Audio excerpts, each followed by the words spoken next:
Hi everyone, welcome back to my single-cell ATAC-seq video tutorials. Today, I'm going to show you how to perform ATAC-seq data analysis for single-cell mitochondrial DNA genotyping.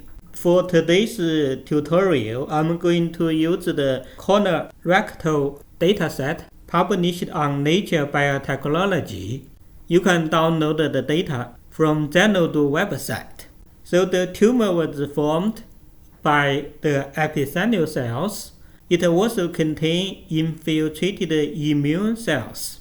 For today's demonstration, we aim to identify high-confidence mitochondrial DNA mutations in both epithelial cells and immune cells population in the tumor. So before we start the analysis, let's have a look at the method for data collection.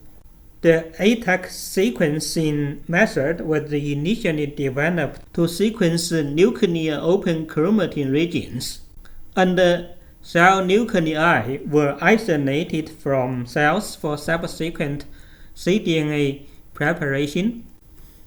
But we know mitochondria are in the cytoplasmic. So the Nature Biotechnology paper modified the method to use the whole cells. Because the cells have lots of mitochondria, and the mitochondria are very small organelles, so they fix the cell use 1% PFA to prevent the leak of mitochondrial DNA, then permeate the cells to allow TM5 transposes to incorporate adapters into the nuclear open chromatin and also into the mitochondrial DNA. Cells were subsequently separated by drop-seq machine and labeled by the barcode beads. After the cDNA library preparation, then cDNA will be sequenced on the sequencing machine. Next, we can do the analysis. First, we use the Cell Ranger ATAC software to align the sequencing data to the genome. Then we can generate BOM files. We have the information for the barcode and the fragments files. This is the standard step for ATAC sequencing analysis. But to get the mitochondrial DNA information, the Nature Biotechnology paper developed another software called MGATK to align the sequencing result with the mitochondrial genome. Once we have the output files for the genomic DNA and also the output files for the mitochondrial genome, then we can do further analysis. In today's video tutorial, I'm going to show this part. So let's open our studio to do the analysis. First, we need to load all the packages: SIGLAC, Surat, ggplot2, Patchwork, and the ensemble database for human gene information.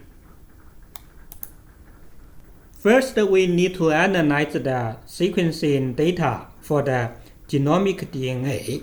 We need this part analysis to identify the cell clusters. Then we will be able to show which population of cells have mitochondrial mutations.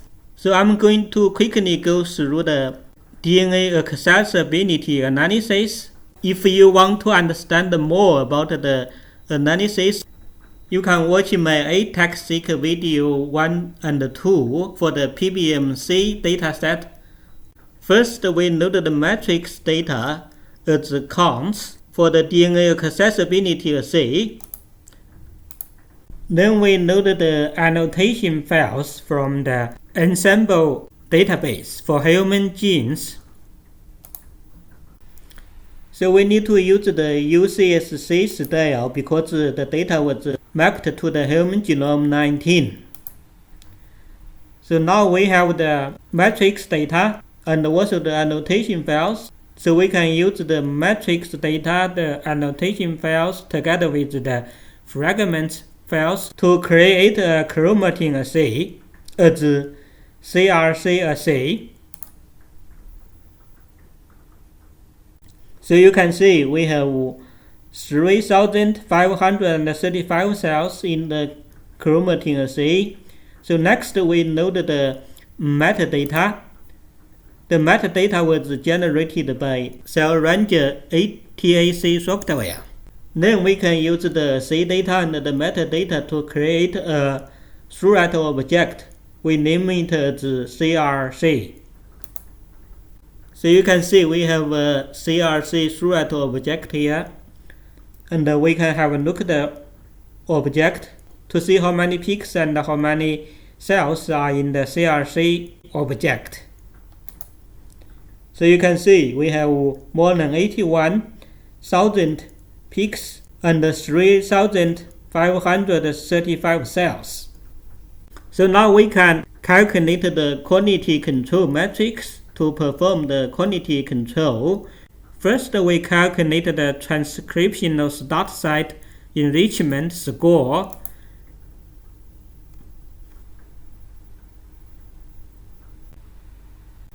So next we calculate the nucleosome signal. And also we will obtain the information for the percentage rate in peaks and the percentage rate in delays and the blacklist ratio. So now we have all the quality control metrics. We can use the violin plot to have a look at all the quality control metrics. Let's zoom in to have a look at the quality control metrics. You can see the TSS enrichment score, total count for the peaks, nucleosome signal, percentage rates in peaks, percentage rate in delays, and the blacklist ratio. So for today's demonstration, in order to produce the same cell clusters as the online tutorial, so I'm going to use the threshold from the online tutorial for the quality control. You can see here, that's all the parameters used by the online tutorial, so we can just subset the cells. So now we have the CRC object and perform the quality control. So we can remove other objects that we don't need it anymore.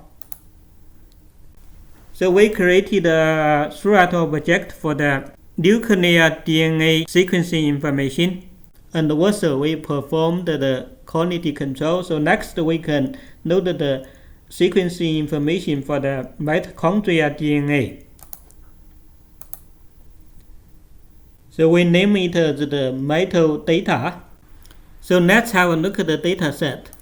You can see we have 3 lists in the object, including the matrix data for the mitochondrial DNA, the sequencing depth, and also the reference allele for the human mitochondrial genome.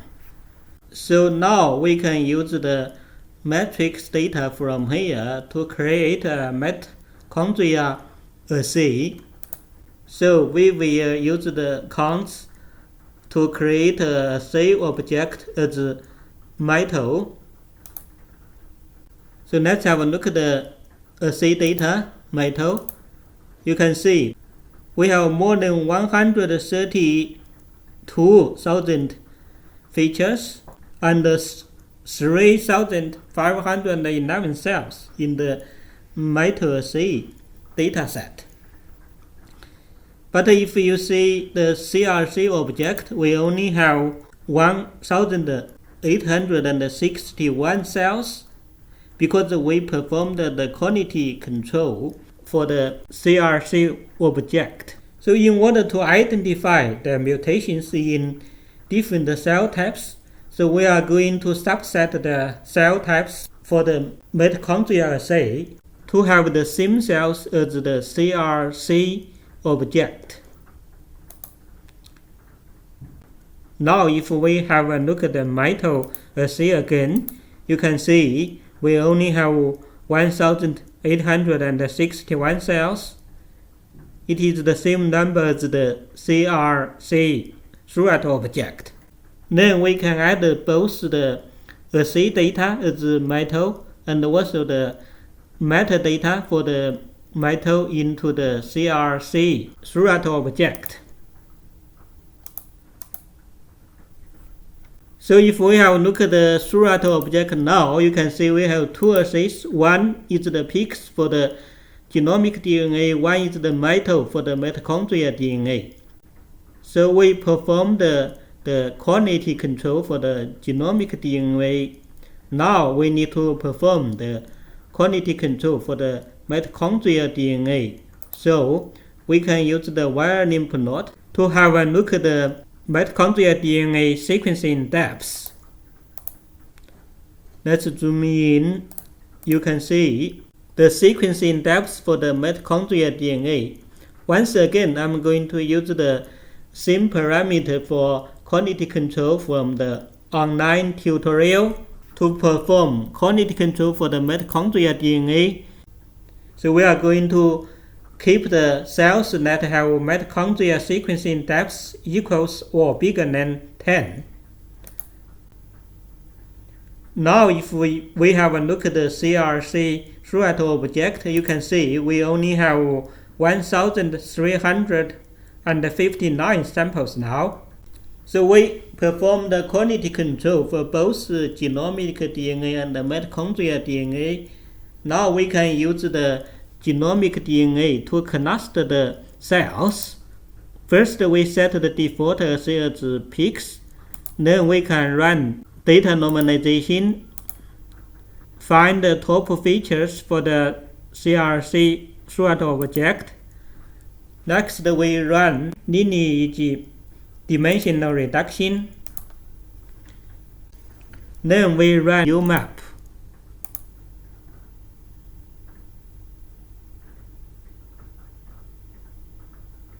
Now we can find the neighbors and the cell clusters. You can see with a resolution of 0.5 we have 6 cell clusters. We can use the dim plot to have a look at the cell clusters. We can zoom in. You can see we have 6 cell clusters here.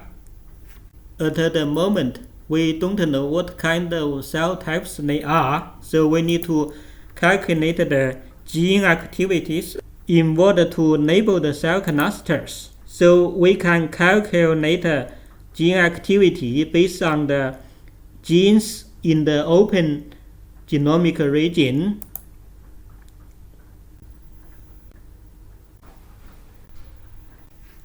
Then we can use the gene activities matrix data to create another assay object as RNA and add it into the CRC surrogate object. So now if we have a look at the surrogate object, you can see we have 3 assays now, the peaks, mito, and the RNA. So based on the RNA information, we can identify the cell clusters and name it. First, we need to normalize the data for the RNA assay. Now we can set the default assay as RNA to see the gene expression pattern. As I mentioned in the beginning, the dataset has epithelial cells and infiltrated immune cells. So we are going to use the EpiCam as a mark for epithelial cells. PTP-RC is a general mark for all the immune cell populations. So TRIM1 is a marker for myeloid cells.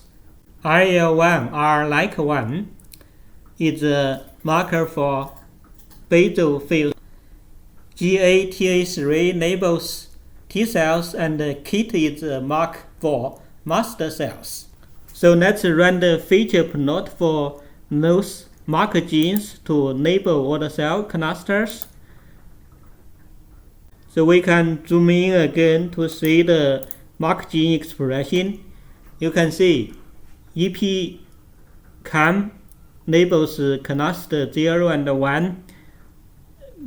PTP-RC label all the cell clusters from 2 to 5. So TRIM1 labels canaster 3 and 4, they are myelinoid cell canisters, and IL1R1 labels basophil, then GATA3 label T cells. So KIT is a mark for master cells because we use the very low resolution as 0.5, and the master cells you can see with the low resolution it was not separated from other cell canisters. So let's go ahead to rename the cell canisters based on the gene information from the feature plot. So we can run this code to name the cell canisters, then use the dim plot to have a look again for the cell canisters. You can see we labeled all the cell canisters: epithelial cells, basophil cells, T cells, myelinoid cells, canister 1 and canister 2. So until this step, you can see all the analysis for the genomic DNA is to label all the cell canisters. So now we can start to identify the mitochondrial DNA mutations to see which cell population have the mutations. So we can use the mitochondrial genomic DNA information as a reference allele to identify mutations in the mitochondrial DNA sequencing dataset. Let's run this code.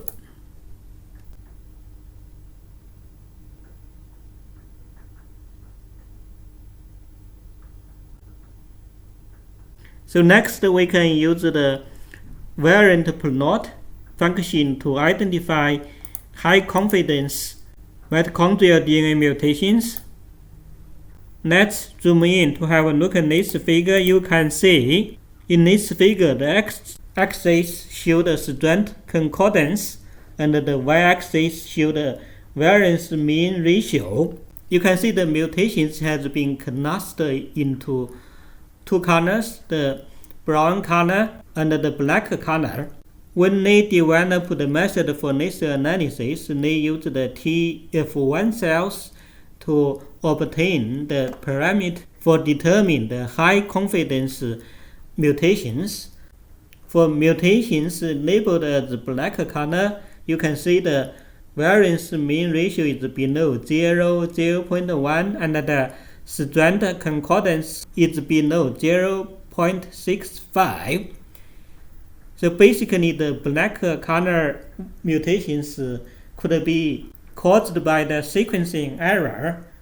For mutations have high strength concordance and the variant mean ratio above 0.01 are high confidence mutations.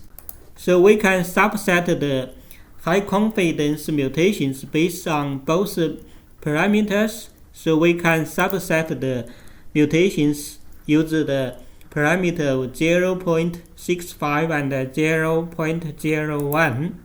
So let's run the subset function. Now we can calculate the allele frequency for each mutations. And we can have a look at the information for the alleles. So you can see from here, we identified 10 mutations from the data set.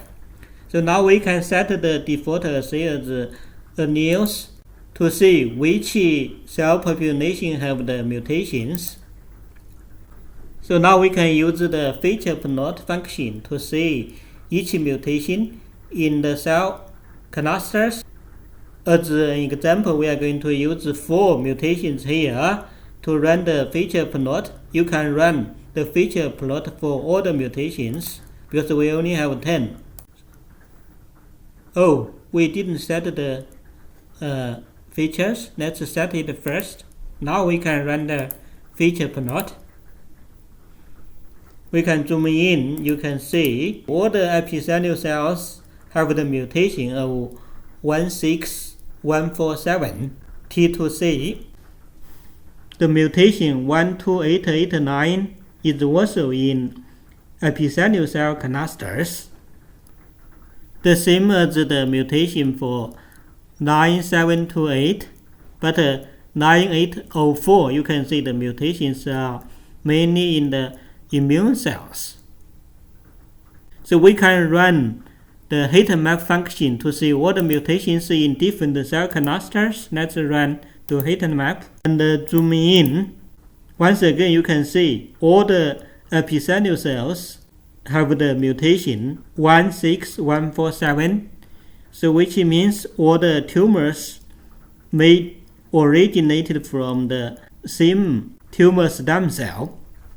And the mutation 1227, 12889 and 9728, they are largely in the epithelial cells. They could enable different subclones for the tumors. Other mutations here are in the immune cells. So, okay, that's it for today's video tutorial. In summary, I showed you how to perform single-cell mitochondrial DNA genotyping analysis. I hope my video could help your data analysis. If you haven't subscribed my channel, please click the subscribe button after you watched the video. Thank you, and I hope to see you in my next video.